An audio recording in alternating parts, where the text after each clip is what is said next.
Hello friends, welcome to study with Kashi. तो friends, कैसे हैं आप सभी और कैसी चल रही है आपकी बोर्ड एग्जाम की तैयारी। मैं उम्मीद करती हूँ फ्रेंड्स अच्छी चल रही होगी। आपकी तैयारी को दोगुना करने के लिए हम आज की वीडियो में लेकर आए हैं क्लास 12 फिजिक्स के चैप्टर नंबर 1 से चैप्टर नंबर 8 तक अति लघुत्तरीय प्रश्न, जो कि 2019 से 2025 तक बार बार रिपीट हुए हैं।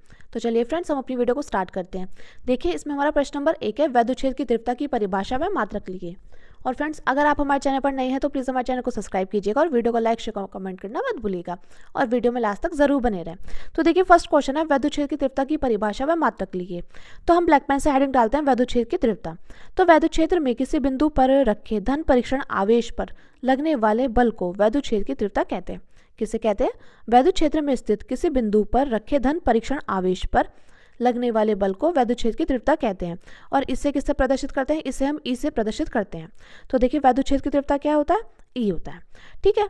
और देखिए, इसका जो सूत्र है वो है E=F/Q0। अब बात आती है इसके मात्रक की। तो इसका मात्रक क्या है? मात्रक हम निकालेंगे इसके सूत्र की सहायता से। वो कैसे? क्योंकि देखिए, ये होता है E=F/Q। F क्या होता है? F होता है बल, और बल का मात्रक क्या होता है? बल का मात्रक होता है न्यूटन। बात करें Q0 की, तो Q0 क्या है? ये आवेश है। तो और आवेश का मात्रक क्या होता है? आवेश का मात्रक होता है कूलाम। यानी कि इसका मात्रक क्या हो गया? इसका मात्रक हो गया न्यूटन प्रति कूलाम। मैं उम्मीद करती हूँ फ्रेंड्स आपको अच्छे समझ में आ गया होगा। अब चलिए देखते हैं, हमारा नेक्स्ट क्वेश्चन है, वैद्युत फ्लक्स की परिभाषा व मात्रक लिखिए। तो हमें यहाँ पर वैद्युत फ्लक्स की परिभाषा भी लिखनी होगी और इसका मात्रक भी लिखना होगा। तो हम यहाँ पे लिखते हैं, वैद्युत क्षेत्र में स्थित किसी क्षेत्रफल के विलंबत गुजरने वाली वैद्युत बल रेखाओं की संख्या को वैद्युत फ्लक्स कहते हैं। किसे कहते हैं? वैद्युत क्षेत्र में स्थित किसी क्षेत्रफल के विलंबत गुजरने वाली वैद्युत बल रेखाओं की संख्या को वैद्युत फ्लक्स कहते हैं। ये क्या है? ये वैद्युत क्षेत्र में स्थित ये कोई प्लेट है। ठीक है। अब इसके विलंबत क्या हो रहा है? ये वैद्युत बल रेखाएं गुजर रही हैं। तो इसको ही हम क्या बोलेंगे? इसको ही हम वैद्युत फ्लक्स बोलते हैं। मैं उम्मीद करती हूँ आपको अच्छे समझ में आ रहे होंगे ये क्वेश्चंस। और देखिए, यकीन मानिए, बहुत ज़्यादा इंपॉर्टेंट क्वेश्चन है और हर साल रिपीट होता है, और इस बार भी आने के इसके पूरे पूरे चांस है। तो देखिए, वैद्युत फ्लक्स क्या था कि वैद्युत क्षेत्र में स्थित किसी क्षेत्रफल के विलंबत गुजरने वाली वैद्युत बल रेखाओं की संख्या को वैद्युत फ्लक्स कहते हैं। यानी कि φ हो जाएगा E/A। बात करें मात्रक की, मात्रक होगा इसका वोल्ट इंटू मीटर। क्या होगा मात्रक होगा वोल्ट इंटू मीटर। अब देखिए, अगला क्वेश्चन हमारा, विद्युत बल संबंधी कूलाम का नियम लिखिए। तो हमें यहाँ पर क्या लिखना है? हमें यहाँ पर विद्युत बल संबंधी कूलाम का नियम लिखना है। तो हम यहाँ पर ब्लैक पेन से हेडिंग डालते हैं कूलाम का नियम। और देखिए फ्रेंड्स, मोस्ट इंपॉर्टेंट है कूलाम का नियम। ऐसा देखिए, फिजिक्स का पेपर कोई सा आता ही नहीं है जिसमें कूलाम के नियम से क्वेश्चन आए। तो ये मोस्ट इंपॉर्टेंट क्वेश्चन है और हर साल रिपीट होता है। तो देखिए, विद्युत बल संबंधी कूलाम का नियम। तो कूलाम का नियम क्या होता है? इस नियम के अनुसार दो बिंदु आवेशों के बीच लगने वाला बल उन आवेशों के गुणनफल के अनुक्रमानुपाती तथा उनके बीच की दूरी के वर्ग के व्युत्क्रमानुपाती होता है। क्या होता है कूलाम का नियम? इस नियम के अनुसार दो बिंदु आवेशों के बीच लगने वाला बल उन आवेशों के गुणनफल के अनुक्रमानुपाती तथा उनके बीच की दूरी के वर्ग के व्युत्क्रमानुपाती होता है। यानी कि F= होता है 1/4πε0 इंटू Q1 इंटू Q2/R²। तो ये होता है हमारा कूलाम के नियम का सूत्र। फिर से देख लीजिए, इस नियम के अनुसार दो बिंदु आवेशों के बीच लगने वाले बल उन आवेशों के गुणनफल के क्या होता है? समानुपाती अनुक्रमानुपाती होता है, और उनके बीच की दूरी के क्या होता है? वर्ग के व्युत्क्रमानुपाती होता है। तो मैं उम्मीद करती हूँ फ्रेंड्स आपको अच्छे समझ में आ गया होगा। चलिए अब हम अपने नेक्स्ट क्वेश्चन की तरफ बढ़ते हैं। देखिए, नेक्स्ट क्वेश्चन है हमारा, आवेशों के बीच लगने वाले बल की सहायता से वैद्युतशीलता का विमेय सूत्र निकालिए। तो देखिए, मोस्ट इंपॉर्टेंट क्वेश्चन है और हर साल रिपीट होता है। तो आवेशों के बीच लगने वाले बल की सहायता से वैद्युतशीलता का विमेय सूत्र निकालना है। तो चलिए निकालते हैं। ये हम निकालेंगे कूलाम के नियम से। तो हम यहाँ पर लिखते हैं कूलाम के नियम से। और कूलाम का नियम अभी हमने पढ़ा था, क्या होता है? F=1/4πε0 into Q1 into Q2/R²। ये होता है हमारा कूलाम का नियम। तो देखिए फ्रेंड्स, एक बात और, वैद्युतशीलता को क्या बोलते हैं? ये होता है ε0। यानी कि हमें ε0 का विमेय सूत्र निकालना है। तो देखिए, इस क्वेश्चन में तो हमसे पूछा गया है वैद्युतशीलता का विमेय सूत्र निकालिए, और कई बार हमसे पूछा जाता है कि वैद्युतशीलता का मात्रक बताइए। तो देखिए, वो भी हम इस फॉर्मूले से ही निकालेंगे। तो ये क्वेश्चन आपके लिए बहुत ज़्यादा इंपॉर्टेंट है और हर साल रिपीट होता है। तो कूलाम का नियम क्या है? F=1/4πε0 into Q1 into Q2/R²। तो हमें किसका निकालना है? ε0 का निकालना है। तो हम क्या करेंगे? हम 4πε0 और R² को क्या करेंगे? ये क्रॉस मल्टीप्लाई कर देंगे। इसकी इसमें गुणा करेंगे, इसकी इसमें गुणा करेंगे। तो क्या हो जाएगा? ये आ जाएगा 4πε0 इंटू R² इंटू F और यहाँ पर क्या आ जाएगा? Q1 into Q2। अब देखिए, निकालना है ε0 का, तो हम क्या करेंगे? ε0 Q1 इंटू Q2 और इसके साथ जो है 4πR² F ये हम यहाँ पे ला देंगे। देखिए हमने 4 पाई क्यों नहीं लाए, क्योंकि 4 पाई क्या है, 4 पाई एक नियतांक है। तो नियतांक को जब हम निकालते हैं, चाहे हम मात्रक निकालें चाहे हम विमा निकालें, तो इसका यूज़ नहीं होता है, इसलिए हमने इसको यहाँ से हटा दिया। तो 4 पाई क्या था, 4 पाई का मान क्या हो जाएगा, नगण्य हो जाएगा। तो ये हो जाएगा epsilon not is equal to Q1 into Q2 upon F into r square. अब हम निकालेंगे इसका मात्रक।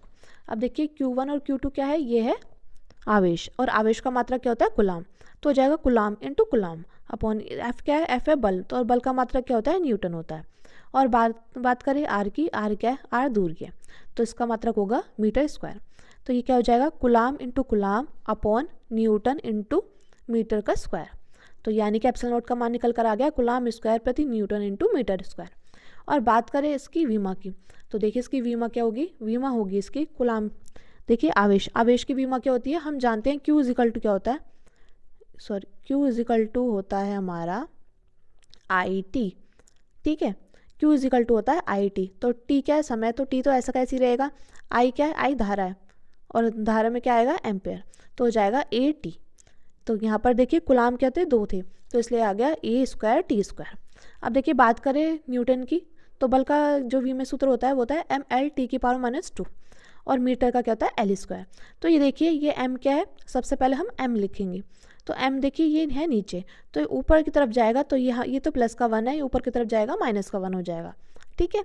और देखिए ये है L की पावर 1 और L स्क्वायर, तो देखिए जब हम इसको जोड़ेंगे तो आ जाएगा L की पावर 3, तो लेकिन जब ये ऊपर जाएगा तो क्या हो जाएगा, L की पावर -3।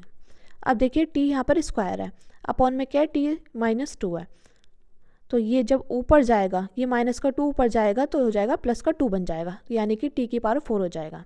अब देखिए ये क्या है, ये A स्क्वायर, यानी कि हमारा वैद्युशीलता का विमेय सूत्र निकल कर आ गया है M की पावर -1 L की पावर -3 T की पावर 4 A स्क्वायर। और देखिए फ्रेंड्स कई बार हमसे MCQ में भी डायरेक्टली पूछ लिया जाता है, तो आपको क्या करना है, आपको इसका विमेय सूत्र अच्छे से तैयार कर लेना है, और आपको इसका सूत्र अच्छे से तैयार कर लेना है। अब देखिए नेक्स्ट क्वेश्चन हमारा गॉस की प्रमेय लिखिए। तो देखिए फ्रेंड्स मोस्ट इंपॉर्टेंट क्वेश्चन है गॉस की प्रमेय। देखिए 5 मार्क्स में पूछी जाती है गॉस की प्रमेय के अनुप्रयोग, लेकिन हम यहाँ पे अति लघुत्तरीय प्रश्न की बात कर रहे हैं, तो हम यहाँ पर इतना ही लिखेंगे। तो देखिए गॉस की प्रमेय के अनुसार किसी बंद पृष्ठ से गुजरने वाला कुल वैद्युत फ्लक्स उस पृष्ठ पर लगे कुल आवेश का 1/ε0 गुना होता है। तो क्या होती है गॉस की प्रमेय, हम यहाँ पे लिखते हैं गॉस की प्रमेय के अनुसार किसी बंद पृष्ठ से गुजरने वाला कुल वैद्युत फ्लक्स उस पृष्ठ पर कुल आवेश का 1/ε0 गुना होता है, यानी कि फाई इजिकल टू हो जाएगा 1/ε0 इंटू Q, तो हो जाएगा फाई इजिकल टू Q/ε0। अब आगे देखते हैं, आगे क्वेश्चन हमारा रेखीय पृष्ठ घनत्व क्या है। ये क्वेश्चन है रेखीय पृष्ठ घनत्व क्या है। देखिए मोस्ट इंपॉर्टेंट क्वेश्चन है और हर साल रिपीट होता है। तो देखिए किसी तार की प्रति एकांक लंबाई पर वितरित आवेश की मात्रा को रेखीय पृष्ठ घनत्व कहते हैं। क्या कहते हैं, किसी तार की प्रति एकांक लंबाई पर वितरित आवेश की मात्रा को रेखीय पृष्ठ घनत्व कहते हैं। और देखिए इसका जो सूत्र होएगा वो होएगा, और देखिए एक बात और, रेखीय पृष्ठ घनत्व को किससे प्रदर्शित करते हैं, तो इसको करते हैं लैम्डा से प्रदर्शित। किससे प्रदर्शित करते हैं, लैम्डा से प्रदर्शित करेंगे। तो देखिए किसी तार की प्रति एकांक लंबाई पर वितरित आवेश की मात्रा को रेखीय पृष्ठ घनत्व कहते हैं, यानी कि लैम्डा। तो लैम्डा बराबर हो जाएगा Q/L। बात करें मात्रक की, मात्रक क्या होगा, Q का मात्रक हो जाएगा, Q क्या होता है, Q होता है आवेश, और आवेश का मात्रक क्या होता है, कुलाम होता है। और L क्या है, L दूरी, L क्या है, L यहाँ पर लंबाई है, तो लंबाई का मात्रक क्या हो जाएगा, मीटर हो जाएगा। यानी कि बात करें मात्रक की, मात्रक निकल गया कुलाम प्रति मीटर। मैं उम्मीद करती हूँ फ्रेंड्स आपको ये अच्छे समझ में आ गया होगा। चलिए अब हम नेक्स्ट क्वेश्चन की तरफ बढ़ते हैं, जो कि है नेक्स्ट क्वेश्चन हमारा विभव प्रवणता किसे कहते हैं। तो देखिए मोस्ट इंपॉर्टेंट क्वेश्चन है और हर बार रिपीट होता है। तो देखिए विभव प्रवणता किसे कहते हैं, बिंदु आवेश के कारण वैद्युत क्षेत्र की दिशा में दूरी परिवर्तन के साथ विभव में परिवर्तन की दर को विभव प्रवणता कहते हैं। किसे कहते हैं विभव प्रवणता, बिंदु आवेश के कारण वैद्युत क्षेत्र की दिशा में दूरी परिवर्तन के साथ विभव में परिवर्तन की दर को विभव प्रवणता कहते हैं। और बात करें इसके सूत्र की, तो देखिए विभव प्रवणता बराबर होता है विभव परिवर्तन अपॉन दूरी परिवर्तन। क्या होता है, विभव परिवर्तन अपॉन दूरी परिवर्तन। या आप चाहे तो अगर आपको ये परिभाषा भी याद ना हो तो आप लिख सकते हैं विभव प्रवणता क्या होता है, विभव परिवर्तन की दर और दूरी परिवर्तन की दर के अनुपात को विभव प्रवणता कहते हैं। तो देखिए विभव प्रवणता बराबर हो जाएगा -Δv अपॉन Δx, ये है विभव प्रवणता। तो विभव प्रवणता बराबर क्या हो गया, -Δv अपॉन Δx। अब देखिए नेक्स्ट क्वेश्चन की तरफ बढ़ते हैं, जो कि है वैद्युत विभव की परिभाषा, मात्रक व विमा लिखिए। तो देखिए मोस्ट इंपॉर्टेंट क्वेश्चन है और हर साल रिपीट होता है। तो देखिए वैद्युत विभव की परिभाषा लिखेंगे, मात्रक लिखेंगे और विमा लिखेंगे। तो देखिए एकांक धन परीक्षण आवेश को अनंत से वैद्युत क्षेत्र के भीतर किसी बिंदु तक लाने में किए गए कार्य को वैद्युत विभव कहते हैं। क्या होता है वैद्युत विभव? एकांक धन परीक्षण आवेश को अनंत से वैद्युत क्षेत्र में के भीतर किसी बिंदु तक लाने में किए गए कार्य को वैद्युत विभव कहते हैं। देखिए इस तरह समझ लीजिए, यहाँ पर क्या है, यहाँ पर कोई पॉइंट है अनंत, ठीक है। अनंत से वैद्युत क्षेत्र में स्थित किसी बिंदु तक लाने में किए गए कार्य को क्या बोलेंगे? इसको बोलेंगे हम वैद्युत विभव। कि अनंत से वैद्युत क्षेत्र में स्थित किसी बिंदु तक लाने में किए गए कार्य क्या बोलेंगे? हम वैद्युत विभव बोलेंगे। और किसको लाएंगे अनंत से? आवेश को। तो आवेश को अनंत से वैद्युत क्षेत्र के भीतर किसी बिंदु तक लाने में किए गए कार्य को क्या बोलेंगे? वैद्युत विभव कहते हैं। और देखिए V = हो जाएगा W/Q0। बात करें मात्रक की, मात्रक निकालेंगे हम सूत्र की सहायता से। तो देखिए W क्या होता है? W होता है कार्य, और कार्य का मात्रक क्या होता है? कार्य का मात्रक होता है जूल। और बात करें Q यानी कि आवेश, आवेश का मात्रक क्या होता है? आवेश का मात्रक होता है कूलाम, यानी कि मात्रक हो जाएगा जूल प्रति कूलाम। और देखिए बात करें विमेय सूत्र की, तो इसका विमेय सूत्र हो जाएगा ml² T⁻³ A⁻1। क्या हो जाएगा इसका विमेय सूत्र? ml² T⁻³ A⁻1। अब देखिए नेक्स्ट क्वेश्चन हमारा, यदि दो आवेशित कणों के बीच की दूरी आधी कर दी जाए तो उनके बीच लगने वाले बल पर क्या प्रभाव पड़ेगा? तो चलिए देखते हैं। यहाँ पर बोला गया यदि दो आवेशित कणों के बीच की दूरी क्या कर दी जाए? आधी कर दी जाए, यानी कि r क्या कर दी जाए? आधी कर दी जाए, यानी कि r/2 हो जाए, तो उनके बीच लगने वाले बल पर क्या प्रभाव पड़ेगा? तो चलिए देखते हैं। हम यहाँ पर लिखते हैं कूलाम के नियम से। क्या लिखते हैं? कूलाम के नियम से। तो हो जाएगा F = 1/4πε0 Q1 × Q2 अपॉन में r²। इसको हम मान लेते हैं समीकरण नंबर 1। क्या मान लेते हैं? समीकरण number 1। F = 1/4πε0 Q1 × Q2 upon r²। इसको समीकरण नंबर 1 मान लिया। और यहाँ पे लिखा है ना, यदि दो आवेशित कणों के बीच की दूरी आधी कर दी जाए, यानी कि r क्या कर दी जाए? r कर दी जाए r/2। तो यहाँ पर क्या हो जाएगा? यहाँ पर हम r की जगह क्या कर देंगे? r/2 कर देंगे। तो ये तो हमने समीकरण 1 मानी थी। तो देखिए जब हम r/2 मान रखेंगे तो इसको मान लेंगे हम f'। तो हो जाएगा F' = 1/4πε0 Q1 × Q2 अपॉन में r/2 का होल स्क्वायर।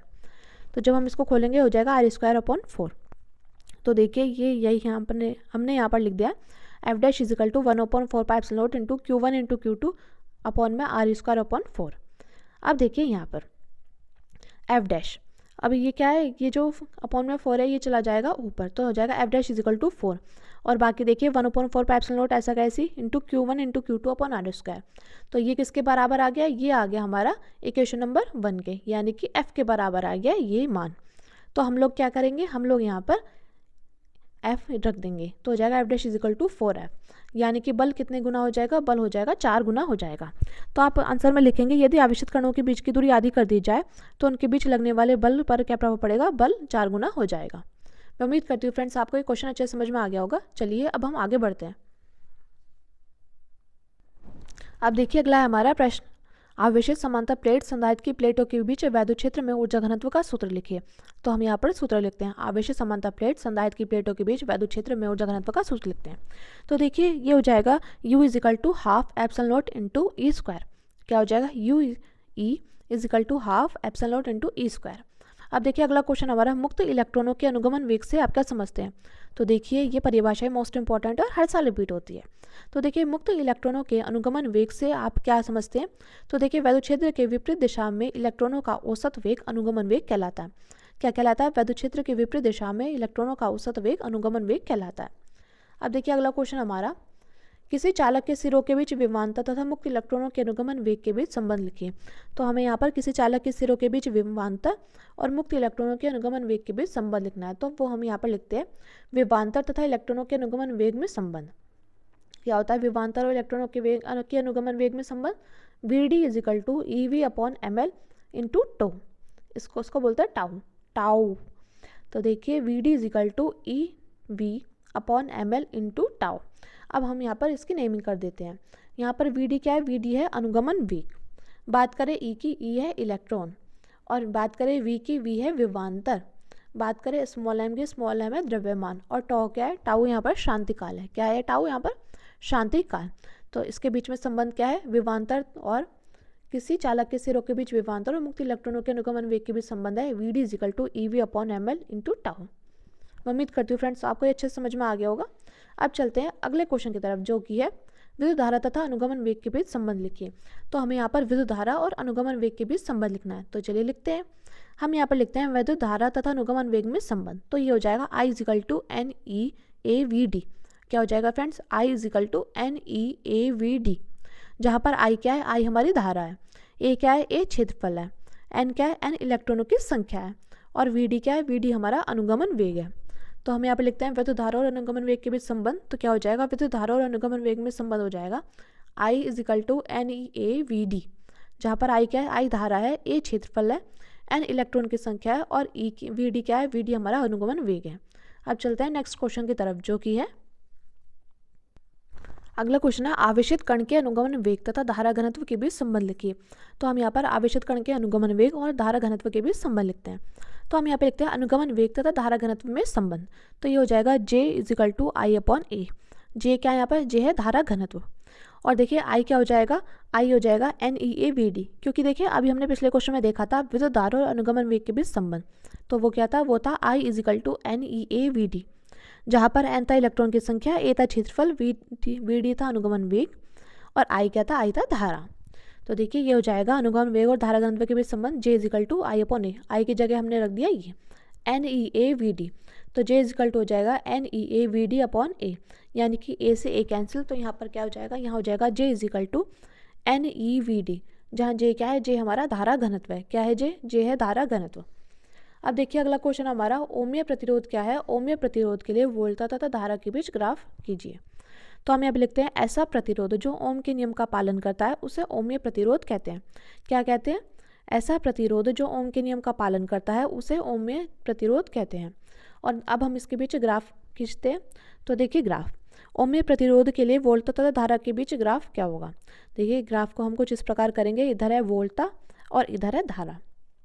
तो देखिए इसको हम कुछ इस प्रकार करेंगे, यहाँ और यहाँ, तो यानी कि ये हो जाएगा ऐसे, और इसको यहाँ से यहाँ करेंगे ये ऐसे, यानी कि जो ग्राफ जाएगा वो जाएगा यूँ, क्योंकि जब हम इसको इससे मिलाएंगे, इसको इससे मिलाएंगे, इसको इससे मिलाएंगे, यानी कि अब उतनी दूरी पर ही मिलाएंगे, तो हमारा ग्राफ क्या हो जाएगा? ग्राफ हो जाएगा हमारा ऐसे।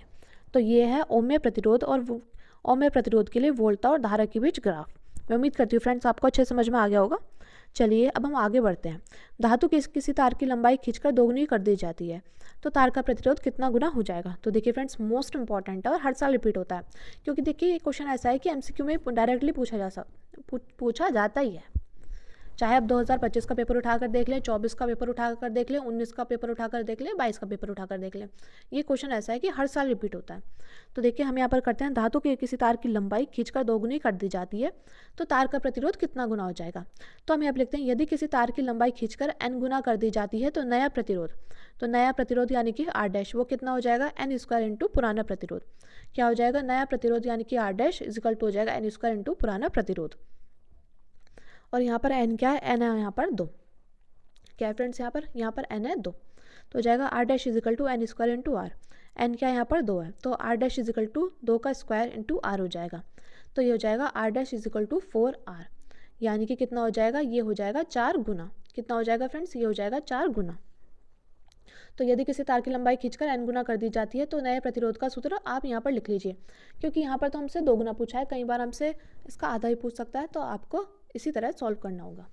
तो आप यहाँ पर लिखेंगे कि धातु की किसी तार की लंबाई, आंसर में लिखेंगे ये धातु की किसी तार की लंबाई खींचकर दोगुनी कर दी जाती है तो तार का प्रतिरोध 4 गुना हो जाएगा। मैं उम्मीद करती हूँ फ्रेंड्स आपको ये क्वेश्चन अच्छे समझ में आ गया होगा। चलिए अब हम आगे बढ़ते हैं। अगला नियम है किरचॉफ का धारा नियम। यहाँ पर हमसे पूछा है किरचॉफ का धारा नियम क्या है। देखिए धारा नियम को संधि का नियम भी बोलते हैं। देखिए किरचॉफ ने कितने नियम दिए थे? किरचॉफ ने दिए थे 2 नियम। पहला नियम था धारा का नियम, जिसे हम संधि का नियम भी कहते हैं, और दूसरा नियम था वोल्टा का नियम, जिसे हम बंदपाश का नियम भी कहते हैं। ये बात आपको अच्छे से पता होनी चाहिए, क्योंकि यहाँ तो आपसे धारा का नियम पूछा है, क्या पता इस बार आपसे वोल्टा का नियम भी पूछ लिया जाए, तो इसलिए आपको किरचॉफ का नियम आना चाहिए। और देखिए फ्रेंड्स ये मोस्ट इंपॉर्टेंट क्वेश्चन है और हर साल रिपीट होता है। तो देखिए किरचॉफ का धारा नियम और संधि का नियम, तो हम यहाँ पर लिखते हैं किसी वैद्युत परिपथ में किसी भी संधि पर मिलने वाली समस्त धाराओं का बीजगणित योग 0 होता है।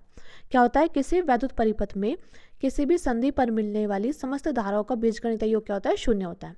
यानी कि मान लीजिए ये क्या है, ये कोई संधि है, ठीक है, और संधि पर क्या हो रही है, ये समस्त धाराएं आ रही है, ये यहाँ से आ रही है, यहाँ से, ये यहाँ से, ये यहाँ से, ये यहाँ से, ये धारा आ रही है। तो ये जो धारा इसकी तरफ आ रही है तो ये होगी प्लस में, ये धारा इसकी तरफ आ रही है, ये भी इसकी तरफ आ रही है, लेकिन ये धारा क्या हो रही है, संधि से दूर जा रही है, यहाँ पे ये बाहर की तरफ जा रही है, क्योंकि एरो देखिए, एरो बाहर की तरफ है। इसी प्रकार देखिए I5 में ये भी एरो क्या है, ये भी एरो बाहर की तरफ है। यानी कि जो धाराएं संधि की ओर जा रही हैं वो हो जाएंगी प्लस में, और जो संधि से दूर जा रही हैं वो क्या हो जाएंगी, वो हो जाएंगी माइनस में। तो यहाँ पर देखिए किरचॉफ का धारा नियम में संधि के नियम में क्या लिखा है, किसी वैद्युत परिपथ में किसी भी संधि पर मिलने वाली समस्त धाराओं का बीजगणितीय योग क्या होता है, शून्य होता है। यानी कि सिग्मा I = 0 हो जाएगा। और देखिए ये क्या हो जाएगा, I1 + I2 + I3, क्योंकि ये है प्लस वाले, ठीक है। और देखिए यहाँ पर आ जाता, यहाँ पर देखिए आप चाहे तो यहाँ पर आ जाता माइनस के I4 - I5, लेकिन आता माइनस में और बराबर होता 0, तो ये बराबर के इस तरफ चले गए तो हो जाएगा ये प्लस में I4 + I5। मैं उम्मीद करती हूँ फ्रेंड्स आपको अच्छे समझ में आ गया होगा। चलिए अब हम आगे बढ़ते हैं। अगला क्वेश्चन हमारा, दो समांतर धारावाही चालक तारों के बीच लगने वाले बल का सूत्र लिखिए। तो हमें यहाँ पर क्या करना है, हमें यहाँ पर समांतर धारावाही चालक के तारों के बीच लगने वाले बल का सूत्र लिखना है।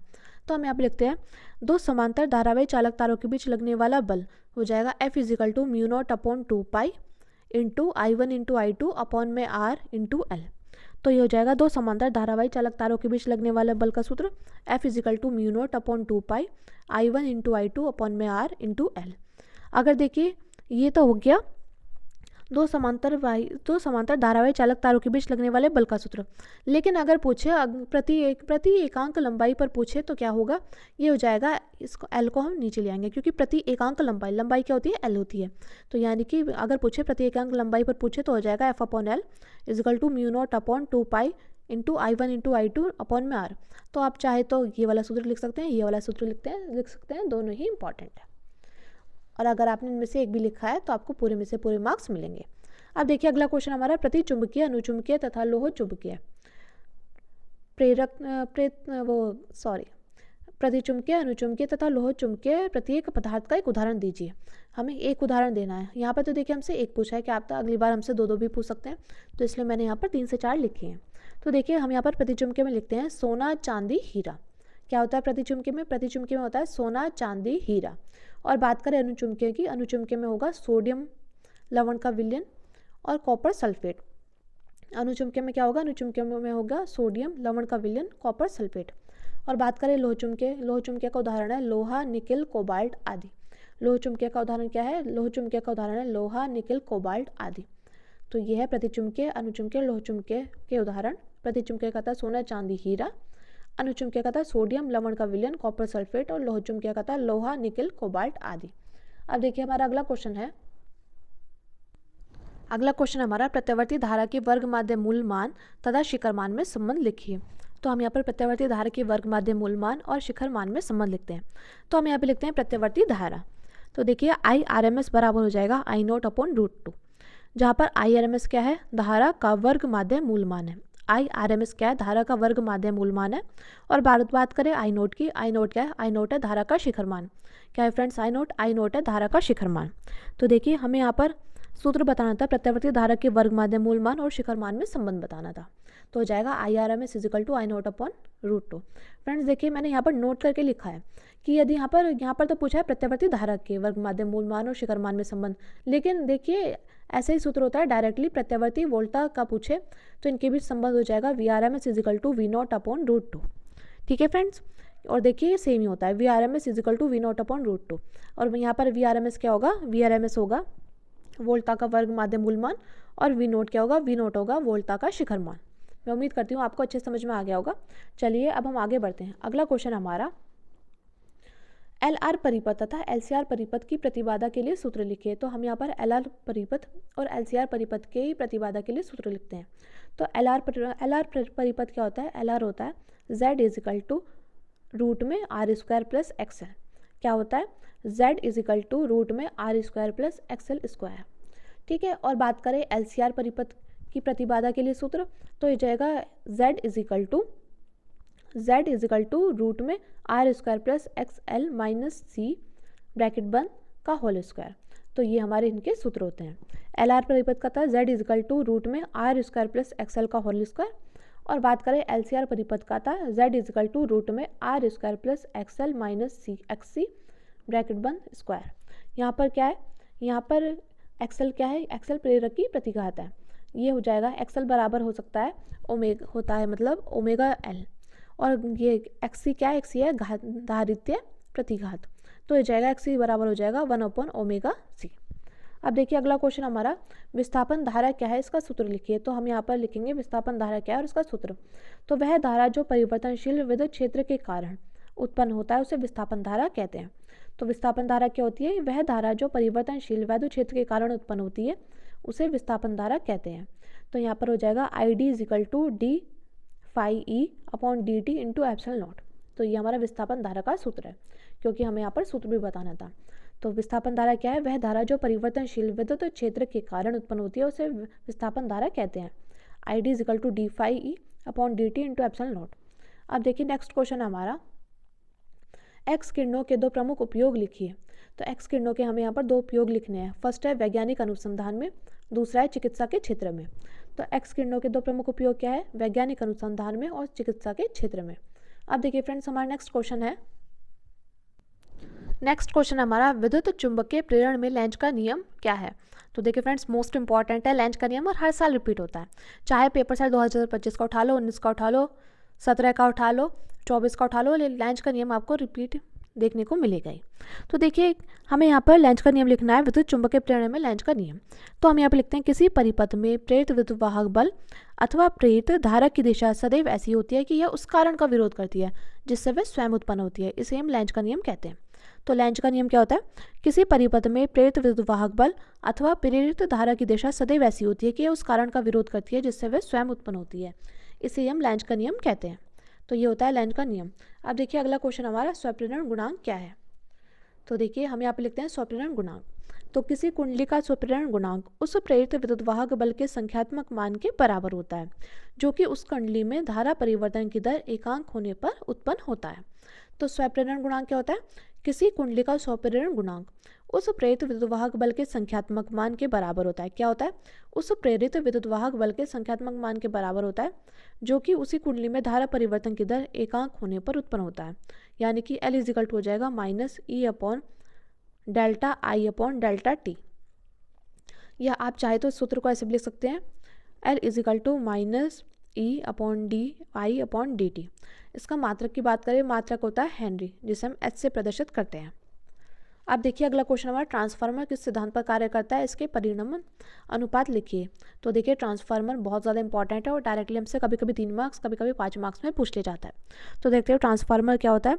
तो ट्रांसफार्मर किस सिद्धांत पर कार्य करता है, सबसे पहले हमें ये बताना है। तो ट्रांसफार्मर अनन्य प्रेरण सिद्धांत पर कार्य करता है। क्या करता है, ट्रांसफार्मर अनन्य प्रेरण सिद्धांत पर कार्य करता है, और अनन्य प्रेरण सिद्धांत का मात्रक क्या होता है, वो होता है हेनरी। ये बात आपको ध्यान रखनी है। तो ट्रांसफार्मर किस सिद्धांत पर कार्य करता है, तो ट्रांसफार्मर अनन्य प्रेरण सिद्धांत पर कार्य करता है। और बात करें इसका परिणामन अनुपात की, तो हम यहाँ पे लिखते हैं, ट्रांसफार्मर में द्वितीय कुंडली में फेरों की संख्या तथा प्राथमिक कुंडली में फेरों की संख्या के अनुपात को परिणामन अनुपात कहते हैं। किसे बोलते हैं परिणामन अनुपात, ट्रांसफार्मर में द्वितीय कुंडली में फेरों की संख्या तथा प्राथमिक कुंडली में फेरों की संख्या के अनुपात को हम परिणामन अनुपात कहते हैं। तो R इजिकल टू हो जाएगा NS अपॉन NP। क्या हो जाएगा, R इजिकल टू हो जाएगा NS अपॉन NP। तो क्या होता है परिणामन अनुपात, ट्रांसफार्मर में द्वितीय कुंडली में फेरों की संख्या तथा प्राथमिक कुंडली में फेरों की संख्या के अनुपात को परिणामन अनुपात कहते हैं। R is equal to NS upon NP।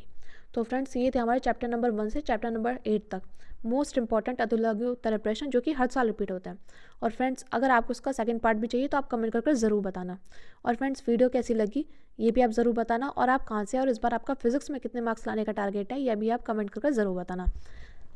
आपकी प्यारे से कमेंट से हमें मोटिवेशन मिलता है और मेहनत करने का मन करता है। तो चलिए फ्रेंड्स मिलते हैं नेक्स्ट वीडियो में। Thank you, thanks for watching.